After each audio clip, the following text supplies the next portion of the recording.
peut produire beau, utile et durable à des prix accessibles, oui, bien sûr. Et le bilan, si on le fait clairement, serait beaucoup plus positif et moins coûteux à la société que celui d'envoyer à l'autre bout du monde des bois qui n'ont rien transformé. C'est une évidence.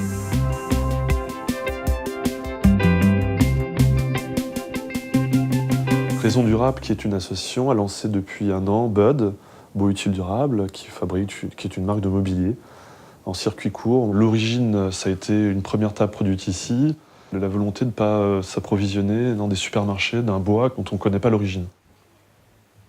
La gamme se décline toujours sur un même procédé de matériaux, qui est le chêne, transformé au même format, qui est une planche. Donc c'est un peu une idée de Lego pour tout simplement optimiser les coûts et la transformation et les chutes. Donc c'est à la fois sur le plan économique, mais aussi sur un plan écologique.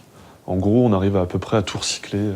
Il y a du lien au territoire parce qu'il y a des arbres qui poussent, et puis il y a des gens qui en vivent et qui le transforment. On perd des emplois autour de cette filière bois, donc il est important de retrouver un lien cohérent et positif entre différents secteurs dans la filière bois. Le parc agrumes, c'est vraiment un endroit stratégique puisque c'est là où on définit vraiment les qualités du bois. Donc la scierie existe depuis 1952 et donc nous sommes 9 personnes à travailler ici. Avec Bud, ça nous permet d'avoir un marché supplémentaire local. On n'est pas dans l'ornementation, on est dans le durable. Le bois, c'est un élément qui stocke du CO2.